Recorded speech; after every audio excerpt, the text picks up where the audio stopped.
Hey there, hi there, hello there, internet dwellers, and welcome to another episode of the GC Informer. I remembered last night that the clocks changed for us, so I'm up earlier, but at the same time, I don't know, I'm tired is all I know, and my brain doesn't work anymore. Yay! But I am still your host, Orange Lightning, bringing you the Sunday news.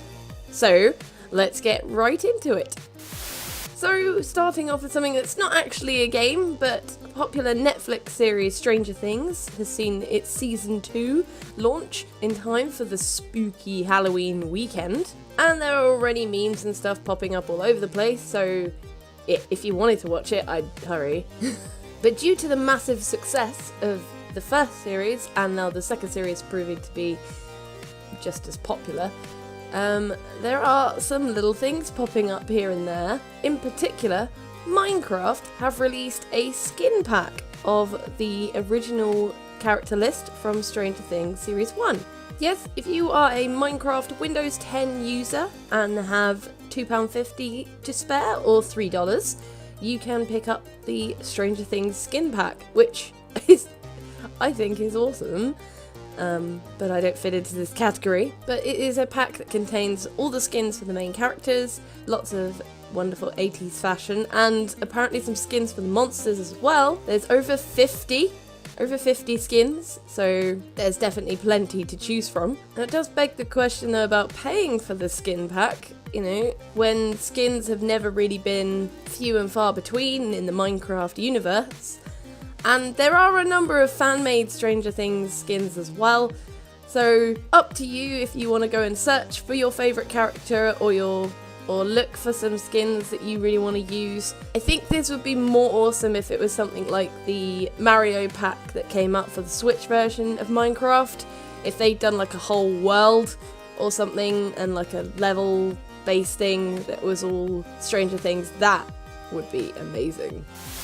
So, carrying on the spooky train, Friday the 13th, the game is getting a new mode. Paranoia will be available soon, not yet given any dates, but soon, for everyone who already owns the game, free of charge. But there hasn't really been a massive amount to tell us what the game mode is going to be. But where there's a will, there's a way, and fans are theorising it already, that it's going to be a mode where instead of having a Jason killer that's obvious to spot, that one of the killers is actually going to be one of the counsellors, so you're not going to know who it is. Think of Murder from Gmod, and you're kind of on that track.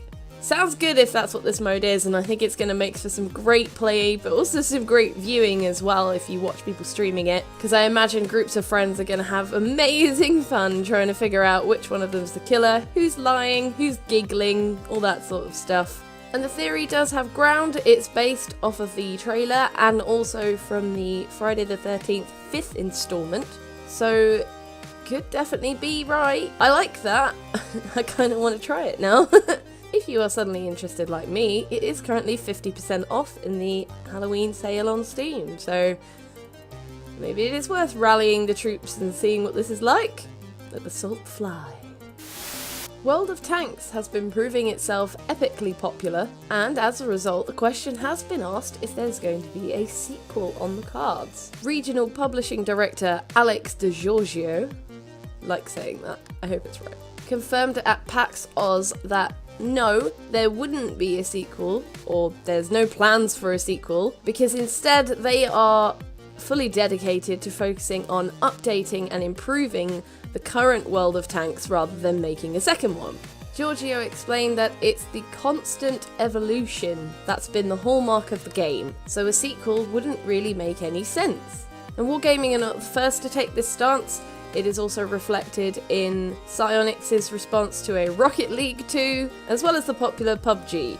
Of course, that game is still pretty new, so I would never suggest a sequel anytime soon. Not while that game is steaming along like it is. It is refreshing to see that these developers would rather continuously update their game as it is, instead of dropping it off the map completely and going, hey, here's another one instead that's exactly the same. But perhaps this is a model that more companies could learn from and would help people stay with a game for longer instead of not even picking it up at all, because knowing that in a couple of months it'll have moved off. Something to think about.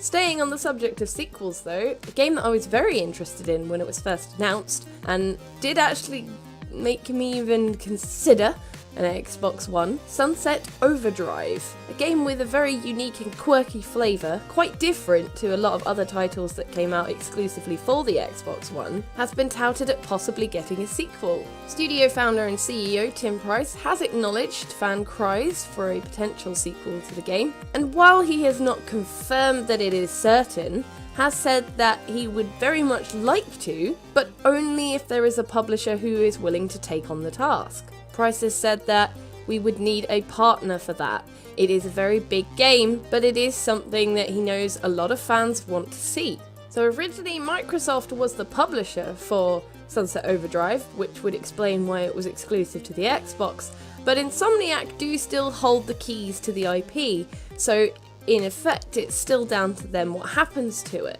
However, the problem is they cannot make this game on their own, and they would need significant publisher support. So if Microsoft backs out, then they would need to seek it from somebody else, but maybe that would make it not an Xbox exclusive. I might be able to play it. Yes. Considering not much has really happened though yet, it looks like perhaps Microsoft has either forgotten about it or doesn't really care. So watch this space. And our last story of today, a little bit spooky again. It's no secret that Halloween brings all sorts of little extras and additions to any and every game that fancies it, be it maps, skins, levels, quests, something to celebrate the scary season. And a newer indie game, Heat Signature, is no exception to this rule, only they've decided to do something a little bit different. So the premise for their Halloween Easter egg is that players cannot die, and are instead reanimated as a living skeleton. Yes, in the 2D space stealth, you can no longer perish no matter what you do to your character until November 1st. This obviously has some rather interesting perks to it as well, because as a skeleton, the developer has actually considered things that wouldn't affect you anymore, such as being able to walk freely in space, because you don't have lungs anymore, so that's not a big deal, and heck, you don't even have heat anymore, so the guards can't actually pick you up on any heat sensors. It sounds like a really fun little thing if you just really wanted to explore some of the maps and look around without much danger to them. And there's even a little added bonus in that if you complete a mission that has a ghost clause, in that you can't be seen or knock down anyone, you'll actually turn into a ghost, just while the mission lasts, and then you'll be back to Skelly. I've not really played or seen much of Heat Signature, but this sounds like a really nice little Halloween edition, and it's really cool to see somebody doing something a little bit different. And yeah, if you haven't checked it out, it sounds like this would be really fun, so maybe grab it before the end of the month. And that's all from me today. If you enjoyed this video, please leave a like and drop your comments below. We love to hear what you guys think of these stories. A little fun batch today. No drama from me for once. Woo woo! And if you would like to see more from us here at GameCast, please subscribe to our channel for more awesome gaming content. There's a lot on the horizon, so definitely stay tuned for more. And if you'd want to see more from me, you can check me out on Orange Lightning Playzone, right here on YouTube or over on Twitch, and on Twitter under OrangeLightPZ. So take care for now,